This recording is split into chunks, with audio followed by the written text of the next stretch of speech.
다음 주제로 좀 가보겠습니다. 이 사안도 여야가 지금 어떻게 보면은 공방을 좀 벌이고 있죠. 보겠습니다.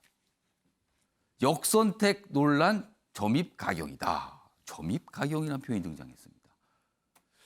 여기 보면은 여기 이제 여야 정치인분들 나와 계시죠? 여기 김재원 최고위원인데요, 국민의힘. 문자가 와서 참여했습니다. 뭐가 문제입니까? 게다가 여당 내에서는 상대를 왕따시키는 악동이다. 악동.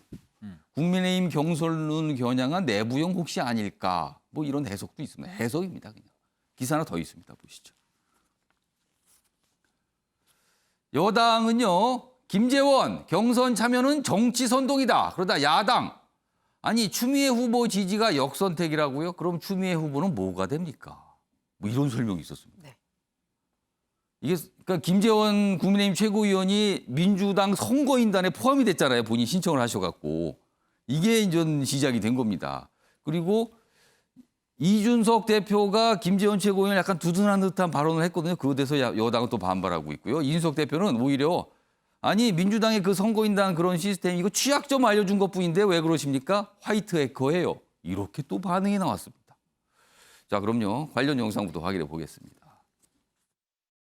민주당이 국민선거인단을 과도하게 늘리기 위해 불특정 다수에게 너무 많은 스팸 문자를 살포했다는 것에 있습니다.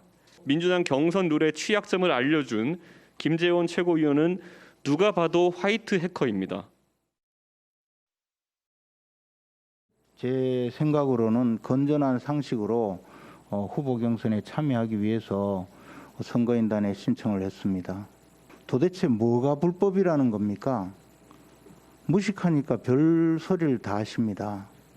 차당의 대변인이 나서서 추미애 후보를 지지하라고 선동하는 것은 약체 후보를 찍으라고 선동하는 것이라서 역선택이다 이렇게 이야기하면 그럼 추미애 후보는 뭐가 됩니까? 명백한 경선 개입이며 역선택을 조장하는 것으로 상식 이하의 언행으로 악의적인 정치 선동입니다. 더욱 진일보한 구태 정치로의 회귀입니다. 야, 정말 정치를 이렇게 하는가? 이렇게 정치를 불신의 구렁텅이로 몰아가는가? 상대방을 조롱하기만 하는 정치는 저질의 정치이고 정치 혐오만 부추기는 최악의 정치라는 점 말씀드립니다. 자, 이 사안에 대해서 오늘 나와주신 여야 국회의원 두 분 의견 좀 들어보겠습니다. 오영인 의원님, 일각에서는 이게 처음 보는 현상이고 이게 약간 좀 뭔가 정치가 희화되는 거 아니냐 뭐 이런 지적이 있습니다. 이 사안 어떻게 보고 계십니까?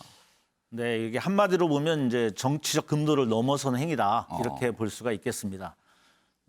남의 잔치를 축하를 해줄지는 못할망정 이게 완전히 노골적인 회방을 놓는 행위거든요. 그래서 결론적으로는 이거에 대해서 사과하고 민주당 경선에 개입하지 않겠다 이런 선언을 해야 된다 이렇게 맞는데요. 이게 왜 심각하냐면요.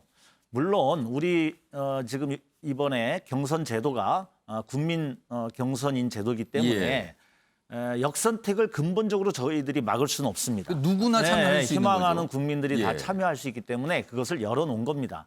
그러면 본인이 뭐 그것을 문자를 받았든 안 받았든 참여하고 싶으면 할 수도 있습니다. 그런데 김재원 우리 전 의원께서는 지금 최고위원 아닙니까? 국민의힘의 당 지도부란 말이죠. 그분이 한 행위는 분명히 정치적 의도가 있는 거예요. 뭐라고 하셨냐면 우리 당원들은 이번 민주당 국민선거인단에 신청해서 정권 교체에 힘을 보태달라 이렇게 요청을 하면서 이런 행위를 한 거예요. 그러면 정권 교체에 힘을 보태달라는 게 뭔 소리입니까? 우리 민주당이 역량 있고 국민들이 좋아하는 후보가 돼서 민주당이 승리하는 걸 바라지는 않을 거 아니에요. 자신들이 정권 교체를 하려면. 그러면 가장 자신들의 선거 전략상 본인들에게 유리한 후보에게 표가 몰려서 본선에서 유리하게 만들겠다 이런 의도가 담긴 거예요. 노골적으로 표현한 거죠. 여기에다가 이거는 그러니까 정치적 도의를 넘어서는 이제 행위라고 볼 수가 있는 거고요. 특히 보면은 보니까 작년에 김재원 그 최고위원께서는 그 본인의 총선 과정에서도 아. 문자를 통해서 이 역선택을 종용하는 이런 것들을 한 행위가 약간 있다고 논란이 된 우리 사례가 있었다는 당의 거네요. 그 지도부의 한 분이 그 예. 말씀을 하시더라고요. 그래서 이게 지금 약간 상습적이다. 그런데 이번에 보여진 모습은 너무 노골적인 정치적 선동이기 때문에 예. 이것은 추미애 후보에게도 모욕적인 겁니다. 아니 그게 기쁘겠습니까? 김재원 최고위원이 얘기한 이거는 상대적으로 어떤 특정 후보를 하면 예. 자신들에게 유리하겠다라는 것들을 온 국민에게 이렇게 예. 선언한 행위이고 그것을 국민의힘 당원들에게 예. 지지자들에게 그것을 종용한 행위이기 때문에 이것은 굉장히 잘못된 것이고 반드시 사과해야 될 그런 문제라고 보고 있습니다. 자, 전주 의원님, 지금 고영인 의원께서 여러 가지 지적을 해주셨는데 이 상황 지금 어떻게 이해하고 계세요? 방금 그 김재원 최고가 뭐 상습적이다 이 말은 좀 저는 뭐 과하신 표현이라고 좀 생각하고 지나치게 있고요. 지적하신 것 같다는 그리고 거네요. 어제 이 김재원 최고위원의 이 발언에 대해서 민주당이 2번의 논평을 냈습니다. 이제 그걸 보면 굉장히 뼈 아프구나 국민의 이 힘의- 상황이 굉장히 아프다. 이런 이제 그 김재원 최고의 이런 발언에 대해서 민주당이 굉장히 좀 뼈 아프구나 저는 이제 그렇게 생각을 하고 있습니다. 뭐냐면 이게 허점이 있는 거예요. 이 경선 이제 과정에 대한 당원 당규에 예. 민주당의 제가 당원 당규 이렇게 보니까 그 예비 경선에서는 역선택 방지 조항이 있습니다. 예. 그런데 본선에서는 없는 거예요. 그리고 원하면 누구나 다 선거인단에 참여할 수 있게 예. 이렇게 이제 국민 경선 제도를 이제 만들었단 말입니다. 근데 여기에는 역선택 방지 조항이 없어요. 그리고 또 김재원 최고가 그냥 자발적으로 한 게 아니라 문자가 굉장히 많이 왔다는 거 아니겠습니까? 예. 그 제 주위에서도 이제 우리 당 당원이신데 이렇게 그 데이터베이스 관리를 제대로 안 하다 보니까 후보들이 이거 가입하라고 문자 오시는 분들이 주위에도 많으세요. 예. 그러니까 오히려 이게 민주당이 지금 상대 당을 좀 비난하기 전에 오히려 스스로를 좀 되돌아봐야 된다. 오히려 당원 당규에 이런 역선택 방지 조항이 없는 부분에 대해서는 빠른 시정이 필요한 것이고요. 예. 두 번째는 후보자들이 사실 데이터베이스 관리를 잘해야 됩니다. 김재원 최고도 여러 차례 문자를 받았기 때문에 예. 이렇게 선거인단에 참여를 했다. 그리고 주위에도 많으신 걸 보면 데이터베이스 관리를 못 하시는 거예요. 지금 왜냐하면 민주당에서도 국민선거인단에서 자기를 지지하는 사람이 많이 신청할수록 예. 지금 유리한 구도 아니겠습니까? 예. 이러다 보니까 그냥 기존 그냥 그 후보들이 뭐 니 편 그 어느 뭐 당원 뭐 이런 것과 관계없이 본인의 예. 핸드폰에 있는 걸 다 집단적으로 지금 문자를 보내시는 상황이에요. 그래서 이런 부분에 있어서 오히려 민주당이 일단 자체 점검을 해야 됩니다. 알겠습니다. 후보에서 데이터베이스 이런 것을 좀 할 필요가 있다. 시간이 저는 굉장히 그렇게 빠르게 흐르고 생각합니다. 있어서요. 제가 30초씩 고영인 네. 의원께서도 반론하실 게 있을 것 같고 또 그거에 대한 전주 의원도 반론하실 게 있어서 30초씩 드리겠습니다. 고영인 의원님. 네, 문자를 보고 어쩔 수 없이 했다. 이거는 굉장히 유치한 변명이고요. 이 경선의 의미가 어떤 취지고 그것이 담겨 있는지는 다 알고 있으면서 이것을 굳이 그런 정치적 발언을 했다라는 것은 분명한 정략적 의도가 있다. 이렇게 볼 수밖에 없습니다. 그리고 이것을 이준석 당대표께서도 화이트 해커라고 얘기를 하면서 예. 이것을 두둔한 것은 예. 우리가 이러한 역선택은 지양해야 되는 앞으로 선진적 정치 문화를 예. 만들기 위해서 없애야 된다라고 생각함에도 불구하고 한 것은 부도덕한 행위다 이렇게 생각을 하고 좀 실망을 했고요.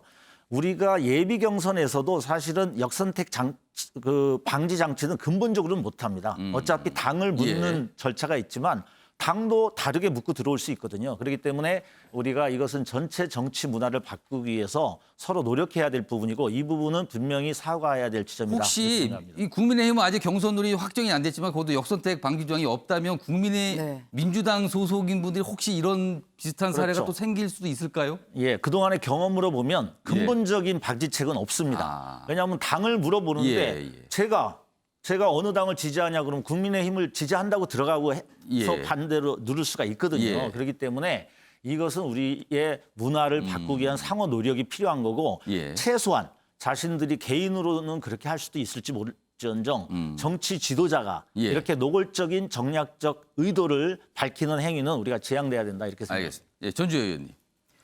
그 이제 역선택 방지냐 아니냐 이게 결국 이제 이 선거인단의 투표에 의해서 민주당의 경우에는 이제 후보가 결정되기 때문에 그러는데요. 예. 이것이 그 결국은 저는 뭐 지지자이든 지지자가 아니든 결국은 국민의 그 지지를 받는 사람이 결국은 대권에서 그렇죠. 승리할 수 있는 거 아니겠습니까? 예, 그렇기 때문에 뭐 역선택 방지 조항이 있는지 없는지 여기에 따라서 결과가 달라지는 건 아니다. 예, 어떠한 모든 그 여러 그 지지층을 예. 가진 사람들이 오히려 여론조사에 참여, 이 국민 경선에 참여하더라도 이제 결과가 달라지는 것은 아니기 때문에 이제 그런 면에서 그 결과가 좀 달라질 것은 아니다. 이제 이런 말씀을 드리는 것이고요. 예. 좀 이거 서로 이제 좀 경선률을 좀 점검할 필요는 있다. 예, 저는 그렇게 생각하고 알겠습니다. 있습니다. 아무튼 오늘도 이 얘기가 아마 정치권 나오겠죠. 한번 더 기다려 보겠습니다. 오늘 두 분 현역 국회의원 말씀은 여기까지 듣도록 하고요.